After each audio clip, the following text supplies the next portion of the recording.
বর্তমান পৃথিবীর যে অবস্থা, এই পৃথিবীর অবস্থা অনুযায়ী আপনাদেরকে 4টা পয়েন্ট তুলে ধরছি, আপনারা মনে রাখবেন বিষয়গুলো।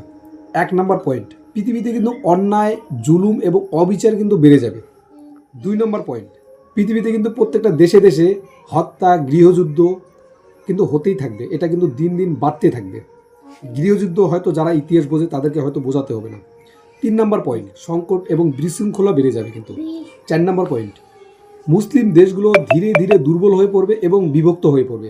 বর্তমান পরিস্থিতি যেটা চলছে দেখতেছি, সুবহানাল্লাহ, বিষয়গুলো কিন্তু একদম মিলে যাচ্ছে। এটা ইমাম মেহেদী আসার একটা বড় আলামত। ভাইগুলো, যে মুসলিম ভাইগুলা মনে করে যে ইরান, ইসরায়েল এবং আমেরিকার মধ্যে যে যুদ্ধ চলছে, সেই যুদ্ধে হয়তো ইসরায়েল এবং আমেরিকাকে ধ্বংস করে দিবে, আপনাদেরকে বলে রাখি, আপনারা লিখে রাখেন যে এটার কিন্তু বিপরীত ঘটবে। আমি মনে করি যতদিন না ইসলামিক দেশগুলো, যে পারমাণবিক শক্তিধর দেশগুলো যে আছে, সেই দেশগুলো যতদিন শক্তিহারা হবে না, ততদিন পর্যন্ত ইমাম মেহেদী আসবে না। নেক্সট টার্গেট হচ্ছে পাকিস্তান, কারণ পাকিস্তানের কাছে কিন্তু পারমাণবিক বোমা আছে। কথাগুলো মিলিয়ে দেখবেন।